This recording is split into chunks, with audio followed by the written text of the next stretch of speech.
ಶಿವಕುಮಾರ್ ಅಂತ, surgical oncologist. Siddhartha medical ಕಾಲೇಜಲ್ಲಿ work ಮಾಡ್ತಾ ಇದ್ದೀನಿ, ಫುಲ್ ಟೈಮರ್. ಸೊ ನಮ್ಮ ಹಾಸ್ಪಿಟ್ಲಲ್ಲಿ ಎಲ್ಲ ಸರ್ಜಿಕಲ್ ಆಂಕಾಲಜಿ ಮತ್ತು ಮೆಡಿಕಲ್ ಆಂಕಾಲಜಿ ಎಲ್ಲ ಟ್ರೀಟ್ಮೆಂಟು ಫೆಸಿಲಿಟಿ ಇದೆ.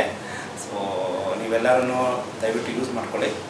ಆ್ಯಂಡ್ ಸರ್ಜಿಕಲ್ ಆಂಕಾಲಜಿ ಅಂದ ತಕ್ಷಣ ಅಂದರೆ ಕ್ಯಾನ್ಸರ್ ಅಂತ ವಿಚಾರಕ್ಕೆ ಬಂತಂದರೆ most of the patients cancer ಅಂತಂದರೆ ಕ್ಯೂರ್ ಆಗದಲ್ಲೇ ಇರೋ ಡಿಸೀಸ್ ಅಂತ ಯೋಚನೆ ಮಾಡ್ತಾರೆ. ಸೊ ಆ ಟಬ್ಬು ಅಂದರೆ ಸೊಸೈಟಿಲಿ ಆ ಟಬ್ಬು ಹೋಗಬೇಕು. ಯಾಕಂತಂದರೆ ಎಲ್ಲ ಟ್ರೀಟ್ಮೆಂಟು ಇದೆ, ಬಟ್ ಬೇಸಿಕಲಿ ಎಲ್ಲರೂ ಅಡ್ವಾನ್ಸ್ ಸ್ಟೇಜಲ್ಲಿ ಬಂದರೆ ಜಾಸ್ತಿ ಕ್ಯೂರ್ ಮಾಡೋಕ್ಕಾಗೋದಿಲ್ಲ. But most of the patients curative ಇರ್ತಾರೆ. ಸೊ ಸ್ಟೇಜ್ 1, 2, 3, 4 ಅಂತ ಡಿವೈಡ್ ಮಾಡ್ತೀವಿ. So 1, 2, 3 most of the patient can be cured. ನಮ್ಮಲ್ಲಿ ಸರ್ಜಿಕಲ್ ಟ್ರೀಟ್ಮೆಂಟ್ ಇರುತ್ತೆ ಮತ್ತು ಮೆಡಿಕಲ್ ಟ್ರೀಟ್ಮೆಂಟ್ ಇರುತ್ತೆ. ಸಮ್ಟೈಮ್ಸ್ ಮೆಡಿಕಲ್ ಟ್ರೀಟ್ಮೆಂಟ್ ಕೊಟ್ಟು ಸರ್ಜರಿ ಮಾಡಬೇಕಾಗುತ್ತೆ. ಸೊ ಎಲ್ಲ ಥರ ಫೆಸಿಲಿಟಿ ಇದೆ. ಸೊ ಸಿದ್ಧಾರ್ಥ ಮೆಡಿಕಲ್ ಕಾಲೇಜಲ್ಲಿ ಎಲ್ಲ ಅವೈಲೇಬಲ್ ಇರೋದ್ರಿಂದ ಎಲ್ಲರೂ ಯೂಸ್ ಮಾಡ್ಕೊಳ್ಳಿ. May 2nd 1 ಮಂತ್ಗೆ ಫ್ರೀ ಕ್ಯಾಂಪ್ ಮಾಡ್ತಾಯಿದ್ದೀವಿ. ಸೊ ಸ್ಕ್ರೀನಿಂಗ್ ಪ್ರೋಗ್ರಾಮ್ ಇರುತ್ತೆ.